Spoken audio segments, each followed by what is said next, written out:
Ito ay rated SPG, striktong patnubay at gabay ng magulang ang kailangan. Sa utos ni Agustus ay gugulpihin nga sila Supremo. Ang inaanak mismo ni Agustus na si Lieutenant Jacobe ang bubugbog kay Supremo. Hindi naman mapipigilan ni Supremo ang kanyang sarili, kaya gagantihan niyang bugbugin itong mayabang na inaanak ni Agustus. Bumunot naman ang baril si Colonel Suarez para maawat si Supremo, pero hindi niya pwedeng paputukan si Supremo dahil utos ni Agustus na siya ang tatapos kay Supremo.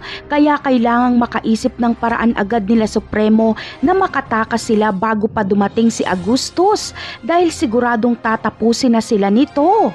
Sa kabilang banda naman ay hindi matahimik ang pamilya ni Rigor, mas lalo lang lumala ang gulo. Sa galit ni Rigor ay lumabas siya at pumunta siya sa bahay ng kanyang kabit na si Lena. At dito siya magpapalipas ng gabi. Matutuwa naman dito si Lena dahil makakatabi niyang matulog si Rigor. Ngunit magtataka si Marites kung saan pumunta si Rigor. Hahanapin niya ito kay Mando pero sasabihin ni Mando na hindi niya kasama si Rigor.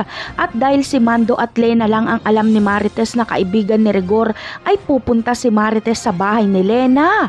At dito ay malalaman ni Marites na kabit ni Rigor si Lena dahil mahuhuli niya ito sa akto. Napakarami pa nating dapat abangan sa mga susunod na episode ng Batang Quiapo. Paalam!